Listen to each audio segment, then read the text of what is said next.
Hello दोस्तों, ज्ञान स्पर्धा के में आपका एक बार फिर स्वागत है। मैं आपका मित्र के चंचल। जीवन की सार्थकता, वास्तविकता क्या है कि हम क्या हैं।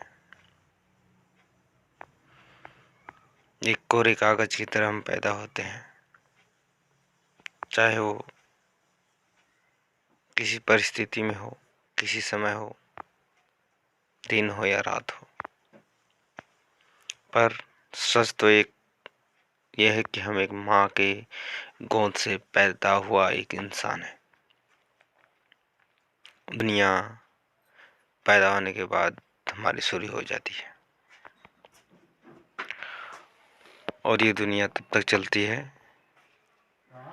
जब तक हम मर नहीं जाते, और इसके साथ तमाम प्रकार की कुरीतियों को लेकर चलना पड़ता है।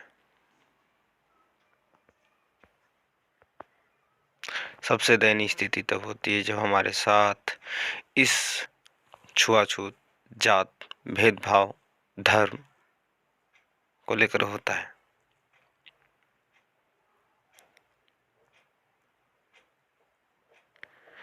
ठीक उसी प्रकार जिस प्रकार एक महान पुरुष डॉक्टर B.R. अम्बेडकर बाबा साहब के साथ हुआ।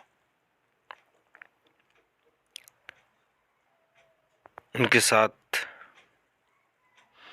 हिंदू, मुस्लिम, पारसी, ईसाई सभी ने क्रूरतापूर्वक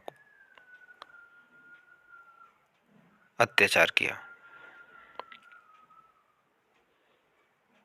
फिर भी उन्होंने असहनीय पीड़ा को सह करके हमें उन जकड़े हुए जंजालों से बचाया जो एक जहर के समान था।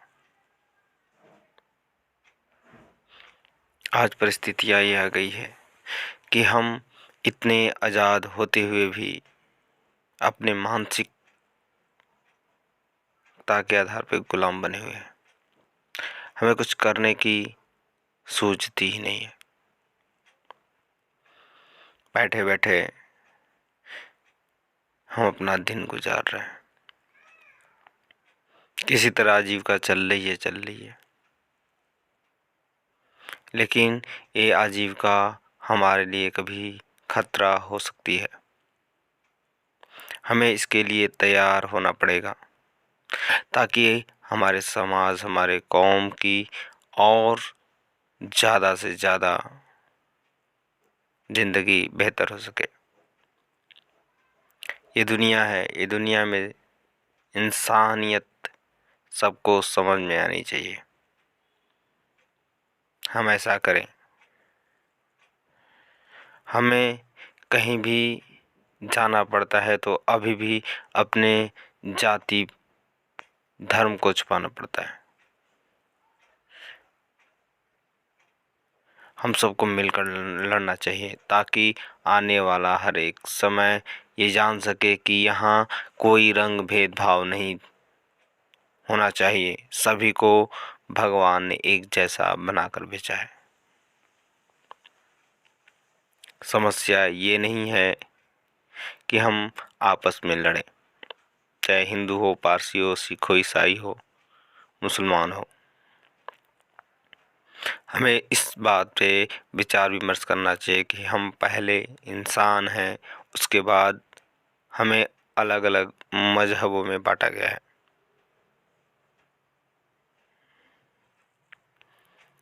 सोचने की बात तो यह है कि ये बांटने वाले हम ही में से कोई एक होगा जो इंसानियत को तोड़ कर रख दिया है। अगर हम बुद्धिमान, शिक्षित होंगे जितना, उतना सोचने में मजबूर होंगे और हम अपनी बौद्धिक, मानसिक और नैतिक भावनाओं को समझ सकते हैं। मैं आशा करता हूँ कि आप लोग अपनी ज़िंदगी को और बेहतर बनाने में लगे रहेंगे। दोस्तों, आज की ज़िंदगी सिर्फ आप अपने लिए जी रहे हैं तो कोई जीना नहीं है। आप इसको और अधिक बेहतर बनाइए ताकि आपके साथ साथ दूसरों का भी विकास हो। जिंदगी वास्तव में यही है। वास्तविकता तो ये है कि हम स्वार्थी बन बैठे हैं। इस स्वार्थी जीवन का क्या मतलब कि हम जब दूसरों को अपने साथ ना मिला सके। जीवन का अर्थ है प्रेम, और प्रेम ही एक ऐसा रास्ता है जिससे हम सबका उद्धार कर सके।